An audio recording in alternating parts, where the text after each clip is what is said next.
చందు అతని మాటలకి నోరెళ్ళబెట్టి చూసింది.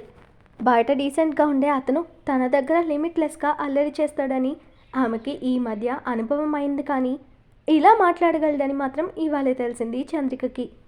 ఆశ్చర్యంతో కళ్ళు పెద్దవి చేసి నోరు తెరిచి చూస్తున్న చందు రెండు పెదాలని తన వేలుతో మూసి ఏంటి అని కళ్ళెగరేశాడు శరత్. సిగ్గులేదా ఇలా ఆడపిల్లతో మాట్లాడటానికి అంది చిరుకోపంగా. కానీ అప్పటికే సిగ్గుతో ఆమె బుగ్గలు ఎర్రపడ్డాయి. శరత్ నవ్వుతూ ఆమె బుగ్గ మీద ముద్దు పెట్టి, అస్సల్లేదు, నీ దగ్గర సిగ్గుపడితే నా పిల్లలు ఎక్కడి నుండి వస్తారు? భార్య దగ్గర అయ్యమగాడు సిగ్గుపడ్డు పడలేడు, అలా పడితే వాడు తేడాగా మిగిలిపోతాడని ఇంటెన్స్గా చూస్తూ చెప్తున్న అతని మాటలకి ఫస్ట్ టైం చందుకి తనలోని ఆడతనం సిగ్గుతో మాటలు మరిచింది. ఆమె మెడ వంపున చిన్నగా గాలి ఊపి, ఓయ్ ఇప్పటికైనా నాకు గ్రీన్ సిగ్నల్ ఇవ్వవే, ఇలా ఎన్నాలని బ్రహ్మచారిగా ఉండను, నా పొలంలో కూడా మొలకలు వచ్చాయని ఆనందపడేలా చేయి, లేదంటే ముద్దురిపైన బెండకాయనవుతానని నా లోపలున్నవాడు రోజు నిద్రపోవడానికి బెడ్ ఎక్కగానే ఏడుస్తున్నాడు అని గుసగుసగా చెప్తూ ఆమెలో చెమటలు పుట్టించాడు. అతని వెచ్చని ఊపిరి తగులుతుంటే ఆమెలో అలజడి మొదలైంది. ఎప్పుడూ లేదనిది అతని మాటలు రొమాంటిక్గా సాగిపోతున్నా ఆమె ఆపలేకపోయింది. చందు నుదుటన అల్లుకున్న చిరు చెమటల్ని చూసి వాటి వేలితో తుడుస్తూ మనసులో, నీకు కూడా నా ప్రేమని పొందాలనుంది, కానీ నీలో పిచ్చి భయాలు అపోహలతో నాకు దూరం వెళ్ళాలని చూస్తున్నావు, ఇకపై హద్దు దాటైనా నేను నాకు దూరం పోనివ్వనే అనుకున్నాడు శరత్. అతని మాయలో నుండి తేరుకున్న చందు మనసులో, నేనేంటి ఇతనికి లొంగిపోతున్నాను? నో, నేను అనుకున్న లక్ష్యం సాధించాలి. ఆ ప్రాసెస్లో నా ప్రాణం పోయినా లేదా నేను జైలుకు వెళ్ళినా ఎవ్వరికి ఎటువంటి బాధ ఉండకూడదంటే నేనెవరి మీద ఆశలు పెంచుకోరాదు, ఎవరికి నాపై హోప్స్ పెంచకూడదు, వీలైనంత తొందరగా దీన్ని కనిపెట్టి వాడిని అంతం చేయాలి అన్న నిర్ణయానికి వచ్చిన తర్వాత లేని కోపం శరత్ మీద చూపిస్తూ విసురుగా అతని ఒళ్ళో నుండి లేచిన చంద్రిక, పిచ్చి పిచ్చి వేషాలు వేస్తే చంపేస్తాను, చనివిచ్చాను కదా అని ఎక్కువ చేస్తే ఎవరికి కనపడకుండా వెళ్ళిపోతాను అని బెదిరించి కోపం ఉన్నట్టుగా గబగబా అక్కడి నుండి రూమ్లోకి వెళ్ళిపోయింది. వెళ్తున్న ఆమెను చూసి నిట్టూర్చాడు శరత్. ఆమెని ప్రాణంగా ప్రేమించాడు. ఆ మాత్రం ఆమె మనసేంటో ఆలోచనలేంటో గెస్ చేయలేడా? తన ప్రేమకు ఎక్కడ లొంగిపోతాను అని ఆమె కోపం నటించడం తెలిసిన ఆమెని ఏమీ అనలేడు. అలాగని ఆమెని దూరం పోకుండా ఎలా ఆపాలో ఆలోచిస్తూ తన రూమ్లోకి వెళ్ళాడు శరత్ కూడా. చంద్రికకి కాసేపటికి శరత్ డిన్నర్ చేయలేదని గుర్తొచ్చి గబగబా రూమ్ నుండి బయటకొచ్చి కిచెన్లోకి వెళ్ళి అతడికి ప్లేట్లో ఫుడ్ పెట్టుకుని వెళ్ళింది. స్నానం చేసి తర్వాత ల్యాప్టాప్ పట్టుకుని కూర్చున్నాడు శరత్. ఆమెకి చిన్న టెస్ట్ పెట్టాడు, తన కోసం కాస్తైనా ఆలోచిస్తుందా లేదా అని. ఒకవేళ తను కూడా తినకుండా పడుకుంటే తనే వెళ్ళి ఆమెకి ఫుడ్ తినిపించాలని ఆలోచించి వర్క్ చేసుకుంటూ టైం చూశాడు. అప్పటికే 9 దాటింది. ఇక రాదేమో నా మీద ప్రేమ కంటే దీనికి ఆ వెధవల్ని చంపాలనే పగే ఎక్కువ ఉందని విసుగ్గా అనుకుని లేచే టైంకి ఆమె వస్తున్నట్టు అలికిడి తెలిసి మనసులోనే గంతులు వేశాడు అతను. పైకి మాత్రం సీరియస్గా వర్క్ చేసుకుంటున్నట్టు బిల్డప్ ఇస్తున్నాడు. అతని రూమ్ బయటే ఆగిన చంద్రిక తొంగి లోపలికి చూసింది. అతను అటు తిరిగి వర్క్ చేసుకుంటూ కనపడగానే పాపమని జాలి కలిగి లోపలికి వెళ్ళింది. ప్లేట్ అతను వర్క్ చేసుకుంటున్న టేబుల్ మీద పెట్టి, డిన్నర్ చేసి తర్వాత ఏమైనా చేసుకో శరత్ అంది చంద్రిక. ఆమె వైపు అప్పుడే చూసినట్టు తలెత్తిన శరత్ నవ్వుతూ, పిలిస్తే వచ్చేవాడిని కదా, ఇద్దరం తినేవాళ్ళం, ఇప్పుడైనా ఏమైందిలే, ఇదే ఇద్దరం తిందాం, దా కూర్చో అంటూ ఎదురుగా బెడ్ చూపించాడు శరత్. చంద్రిక కళ్ళు చిన్నవి చేసి చూస్తూ, కాస్త ఎక్కువైనట్లేదు అంది వేటకారంగా. నీకెంత కావాలో అంతే తీసుకోవే, నా దగ్గర నీకు మొహమాటం ఏంటి అని నవ్వుతూ సెటర్ వేసి ఆమె చేతిని పెట్టి ఎదురుగా ఉన్న బెడ్ మీద కూలేశాడు ఆమెని శరత్. చంద్రిక కోపంగా లేవబోతే తన కాళ్ళతో ఆమెని లాక్ చేసి, చూడు చందు, నీకు ఇప్పటికీ 100 సార్లు చెప్పాను, నువ్వేం చేసినా నీతోనే నాకు తోడుగా ఉంటానని. నువ్వు నాకు దూరంగా వెళ్ళడం జరగని పని, అలా వెళ్ళావంటే నేను ప్రాణాలతో లేని రోజే అనగానే శరత్ అంటూ కోపంగా అతని చెంప మీద కొట్టి, బుద్ధి లేని మాటలు మాట్లాడుకొని ఎన్నిసార్లు చెప్పినా వినవా? నీకేం కాదు, చెప్తున్నా కదా, నువ్వెప్పటికీ బాగుంటావు అని తనకి తెలియకుండానే కన్నీళ్లతో చెప్తున్న చంద్రికను చూసి చిన్నగా అతని పెదాలు సాగాయి. నన్ను కొట్టి నువ్వేడుస్తున్నావేంటే, దా తిను అరిచి కొట్టి అలసిపోయావు అంటూ ఆమె బుగ్గలు ఒత్తి నోరు తెరుచుకునేలా చేసి నోట్లో చపాతీ పెట్టాడు శరత్. అతని చొరవ, ఇవాళ అతను చేస్తున్న అల్లరి ఆమెలో రకరకాల భయాల్ని రేపుతుంది. ఏమైనా చెప్పినా అతను దాన్ని తనకి అనుకూలంగా మార్చేస్తున్నాడు. ఇక ఏమన్నా ప్రయోజనం లేదు. నేనే ఏదో ఒకటి చేయాలనుకుంటూ కోపంగా అతన్ని చూస్తూనే పెట్టింది తినేసింది చంద్రిక. చూడు, ఇంత ఆకలి పెట్టుకుని నా కోసం చూడకపోతే ముందుగా తినేయచ్చు కదే, భర్త తినాకే తినాలని పాత చింతకాయ పచ్చడి కట్టుబాట్లు సాంప్రదాయాలు నువ్వు పాటించకు, నువ్వు నా కోసం ప్రేమగా చూసే చూపు చాలు నాకు అని చెప్తున్న శరత్ మాటలకు అతన్ని కొట్టేలా చూసింది చంద్రిక. ఇప్పుడు నేను చెప్పానా నీకోసం వెయిట్ చేశానని? మనం మొగుడు పెళ్ళాలమని ఊహల్లో తేలిపోకు, అని కసిరి చపాతీ తనకే పెట్టేసిన అతని కోసం కిచెన్లోకి వెళ్ళి హాట్ బాక్స్ తెచ్చి మళ్ళీ వడ్డించి వెళ్ళిపోయింది చంద్రిక. అక్కడే ఉంటే అతని మాటలకి ఎక్కడా లొంగిపోతానో అనే భయం ఆమెది. ఆమెను చూసి శరత్ నవ్వుకుంటూ తినేశాక హాట్ బాక్స్ అన్నీ తెచ్చి కిచెన్లో పెట్టి రూమ్లోకి వెళ్ళబోతూ బయటేవో నీడలు గార్డెన్లో కదలాడడం గమనించి అనుమానం రావడంతో టక్కున మెయిన్ డోర్ నుండి బయటకొచ్చి డోర్ లాక్ చేశాడు శరత్. వెంటనే మరోవైపుకు వెళ్ళి కాంపౌండ్ వాల్కి కనెక్ట్ చేసిన పవర్ని ఆన్ చేసి ఆ పక్కనే ఉన్న కేస్ తెరిచి అందులోని డాగ్స్ రెండింటిని విడుదల చేశాడు శరత్.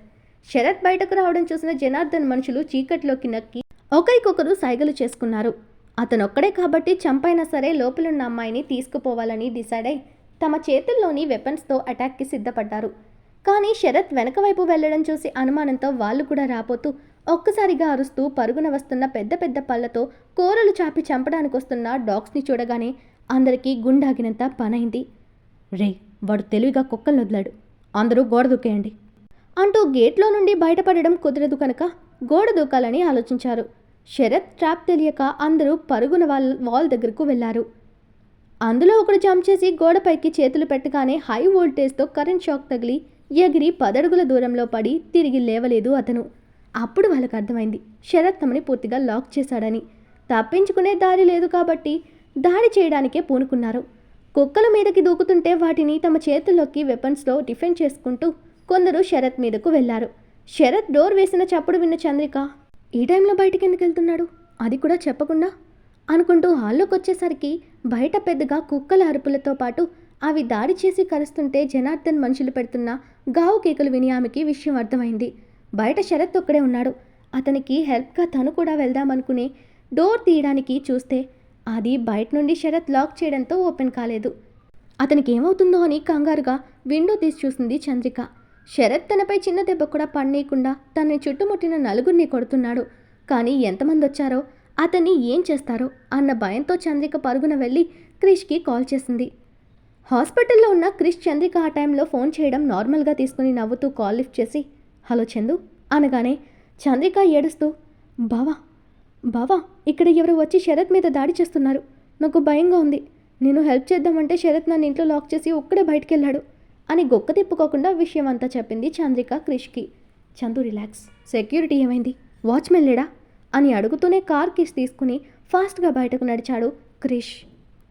వాళ్ళని కూడా ఏమైనా చేశారేమో బావా, ఎవ్వరూ లేరు, డాగ్స్ని వదిలాడు కానీ వాళ్ళ చేతిలో వెపన్స్ కూడా ఉన్నాయి, పాపం వాటిని కూడా కొట్టేస్తున్నారు బావా అని బాధగా చెప్తున్న చంద్రిక మాటలకి క్రిష్ అలర్ట్ అయి సరే నువ్వు ఒక పని చేయి, శరత్ రూమ్లో వాడి సేఫ్లో గన్ ఉంది, నీకు షూట్ చేయడం వచ్చు కదా అని అడిగాడు క్రిష్ కార్ స్టార్ట్ చేస్తూ. వచ్చు బావా అని చంద్రిక అనగానే గుడ్, వెళ్ళి దాన్ని తీసుకుని పైనుండి కనపడిన వాడిని కనపడినట్టే కాల్చిపడే, ఏమాత్రం జాలి చూపించొద్దు, నీకు ఎటువంటి ప్రాబ్లం రాదు, డూ ఫాస్ట్ చందు అని చెప్తూనే కార్ని రోడ్ మీద పరుగులు పెట్టించాడు క్రిష్. సరే బావా అని చెప్పి ఫోన్ కట్ చేసిన చంద్రిక గబగబా శరత్ రూమ్లోకి వెళ్ళి అతని సేఫ్ లాకర్ నెంబర్ తనకి తెలుసు కాబట్టి ఓపెన్ చేసి అందులో నిగనిగలాడుతున్న గన్ బయటకు తీసుకుంది. కానీ ఆమెకి భయంగా కూడా ఉంది వాళ్ళని చంపడానికి.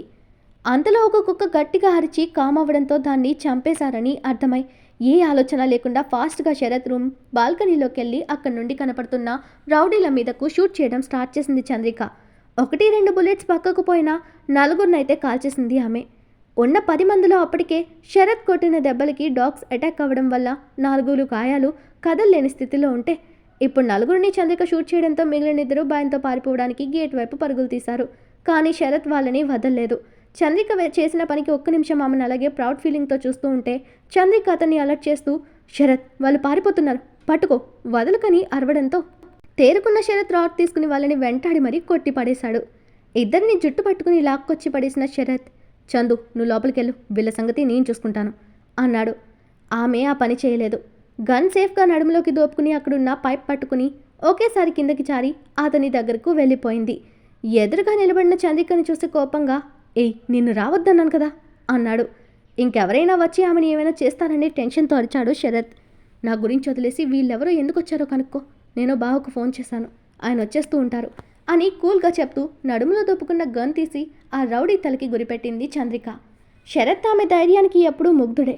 కానీ ఈ టైంలో కృష్ణని డిస్టర్బ్ చేయడం నచ్చక కృష్ణకెందుకు చెప్పావే, నేను చూసుకుంటాను కదా, అవసరమా వాడిని టెన్షన్ పెట్టడం అని అరిచాడు. రేయ్ తననెందుకు అరుస్తున్నా, నాకు ఫోన్ చేసి చందు పంచి పని చేసింది అంటూ కారు దిగొస్తూ శరత్ని అరిచాడు క్రిష్. శరత్ ఆమె వైపు గుర్రుగా చూసి, తాతయ్య వద్ద నువ్వు రావడం నాకు ఇష్టం లేదు కృష్ణ అన్నాడు శరత్ అతన్ని. అక్కడ సెక్యూరిటీ ఉందిలే, ముందు ఈ ఎదవల్ని పంపింది ఎవరో కనుక్కో అంటూ చంద్రిక వైపు చూసి ఆమె భుజం తట్టి, నేను చూసి నాకు చాలా ప్రౌడ్గా ఉందిరా అని మెచ్చుకున్నాడు శరత్. ఆ రౌడీలు అప్పటికే అక్కడ చంద్రికని చూసి షాక్లో ఉంటారు. ఆమె చనిపోయిందని అందరిలాగే వాళ్ళు కూడా అనుకున్నారు. కానీ చంద్రిక బ్రతికే ఉండడంతో వాళ్ళు చాలా షాక్ అయ్యారు. ఆ ఇద్దరు రౌడీలు బిక్కుబిక్కుమంటూ కృష్ణ వైపు చూశారు. వాళ్ళు శరత్ని కాబట్టి ఈజీగా చంపేయచ్చు అనుకున్నారు. కానీ జనార్దన్ ముందుగానే చెప్పాడు, క్రిష్ కంటపడినా తన గురించి నోరు విప్పినా అందరినీ ఫ్యామిలీతో సహా లేపేస్తానని. ఇప్పుడు నిజం చెప్తే జనార్దన్ చంపేస్తాడు, చెప్పకపోతే క్రిష్ చంపేస్తాడు. వాళ్ళ పరిస్థితి ముందు నొయ్యి వెనక గొయ్యిలాగా ఉంది. క్రిష్ చంద్రిక చేతిలోని గన్ తీసుకుని ఒక తలపై పెట్టి, ఆ జనార్దన్ ఏం చేయడానికి మిమ్మల్ని ఇక్కడికి పంపాడురా అని బేస్ వాయిస్తో అడిగాడు క్రిష్ వాళ్ళని. ఆ వాయిస్కే సగం ప్రాణం పోయింది వాళ్ళకి. ఇక అతనికి తెలుసు తాము జనార్దన్ మనుషులమని తెలిసిపోవడంతో ఎటు తప్పించుకోలేక నీళ్లు నములుతూ చూశారు క్రిష్ వైపు. మరొకటి కాలు మీద షూట్ చేసి, చెప్తారా లేదా అని కోపంగా అరిచాడు క్రిష్. వాడేమో నొప్పికి గావు కేకులు పెడుతూ ఉంటే రెండోవాడు బెదిరిపోయి, ఆ అమ్మాయిని ఎత్తుకురమ్మని చెప్పారు అని టక్కున చెప్పేశాడు ఆ రెండోవాడు.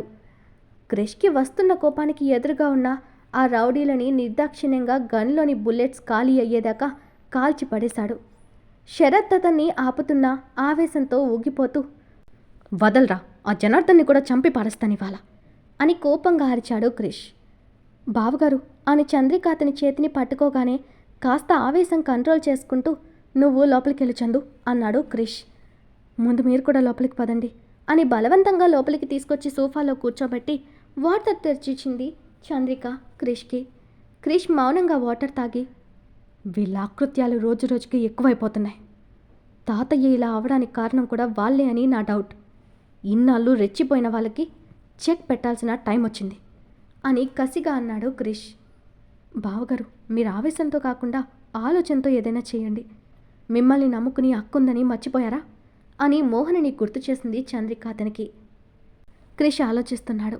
ఇక్కడ చందు ఉందని వాళ్ళకు తెలియదు. కానీ శరత్ దగ్గరుంటే నా మనిషి అనుకుని ఎత్తుకు రమ్మన్నాడు. లేదా శరత్ మీద కోపంతో అతన్ని టార్చర్ చేయడానికి ఈ పని చేశాడా అనుకుంటూ శరత్ వైపు చూశాడు క్రిష్. అతని చేతికి చిన్నగా గీరుకుపోయిన చోట ఆయింట్మెంట్ రాస్తుంది చంద్రిక. శరత్ నవ్వుతూ ఆమెనే చూస్తున్నాడు. తన రూమ్లో టెన్షన్తో అటూ ఇటూ తిరుగుతూ మాటిమాటికి ఫోన్ చూసుకుంటున్న జనార్దన్ని చూసి, ఏమైంది అలా కాలు గాలిన పిల్లిలా అర్ధరాత్రి తిరుగుతున్నా అని విసుగ్గా అడిగింది అతని భార్య సులోచన అతన్ని. నీ బాధేంటి అని అంతకంటే విసుగ్గా అడిగాడు జనార్దన్ ఆమెని. లైట్ ఉంటే నాకు నిద్ర పట్టదని తెలీదా? నువ్వు లైట్ ఆఫ్ చేస్తే నేను నిద్రపోతాను, తర్వాత నైట్ అంతా తిరుక్కో, ఎవడొద్దన్నాడు అంది చిరాకుగా సులోచన. ఛ అంటూ లైట్ ఆఫ్ చేసి బాల్కనీలోకి వెళ్ళిన జనార్దన్ తన వాళ్లకు ఫోన్ చేశాడు. కానీ ఎవడు ఫోన్ లిఫ్ట్ చేయలేదు. ఇదేంటి ఎవడు ఫోన్ తీయడం లేదు, ఏమై ఉంటుంది? ఒకవేళ శరత్ గాడికి దొరికిపోయారా అని టెన్షన్గా అనుకున్నాడు. అప్పుడే అతనికి హార్ట్ అటాక్ తెప్పించేలా తన ఫోన్ మోగింది. టక్కున ఫోన్ తీసి చూసిన అతనికి స్క్రీన్ మీద క్రిష్ నెంబర్ కనపడగానే గుండె అదిరింది. నోనో, శరత్ బదులు నా కొడుక్కి దొరికిపోయారు ఎదవలు అని భయంతో చెమటలు పడుతుంటే వణుకుతూనే ఫోన్ లిఫ్ట్ చేసి చెవి దగ్గర పెట్టుకున్నాడు జనార్దన్. ఏంటి జనార్దన్, నీ వాళ్ళ ఫోన్ కోసం ఎదురు చూస్తున్నావా? వాళ్ళిప్పుడే యమధర్మరాజుకు హాయ్ చెప్పడానికి వెళ్ళారు. మీరు కూడా తోడుగా వెళ్తారా అని వెటకరంగా అడిగాడు క్రిష్. క్రిష్ అని కోపంగా అరిచాడు జనార్దన్. ఏంటి అని గర్జించాడు క్రిష్. కొడుకు కోపానికి భయపడి నార్మల్ వాయిస్తో, అది కాదు క్రిష్, అర్ధరాత్రి ఫోన్ చేసి సంబంధం లేకుండా మాట్లాడుతున్నావని అరిచాను. నువ్వు చెప్పింది నాకు అర్థం కాలేదు. నా మనుషులు చచ్చిపోవడం ఏంటి అని ఏమీ తెలియనట్టు అమాయకంగా అడిగాడు జనార్దన్ కొడుకుని. అబ్బబ్బా, ఏం యాక్ట్ చేస్తున్నావు? బయట ఎవరికో బెస్ట్ యాక్టర్ అవార్డు ఇస్తున్నారు, మీకు కదా ప్రైజ్ ఇవ్వాల్సింది. ఎంత బాగా నటిస్తున్నారో. శరత్ మీద అటాక్ ఎందుకు చేయించావు? ఏం ప్రాణాలతో ఉండాలని లేదా? నా వాళ్ళ జోలికొస్తే నాకు జన్మనిచ్చిన తండ్రిని కూడా చూడను, నరికి పోగులు పెడతాను. నువ్వే ఉద్దేశంతో వాడి మీద అటాక్ చేయించావో తెలియదు, కానీ ఇందుకు ఫలితం నీకు మరో 4 గంటల్లో కనపడుతుంది. ఆపై వదిలేస్తా అనుకోకు. ఈ క్రిష్ అంటే నీకు రోజుకో శాంపిల్ చూపిస్తాను మిస్టర్ జనార్దన్ అని కసిగా చెప్పి ఫోన్ కట్ చేశాడు క్రిష్. ఈరోజు మన కథ ఇక్కడితో కంప్లీట్ అయింది. ఈ స్టోరీ మీకు నచ్చినట్టయితే ప్లీజ్ స్టోరీని లైక్ చేసి కామెంట్ రూపంలో మీ అభిప్రాయాన్ని తెలియచేయండి. అలాగే ఛానల్ని సబ్స్క్రైబ్ చేసుకుని షేర్ చేసి మాకు సపోర్ట్ చేయండి. నెక్స్ట్ అప్డేట్తో మళ్ళీ కలుద్దాం. అంతవరకు బాయ్.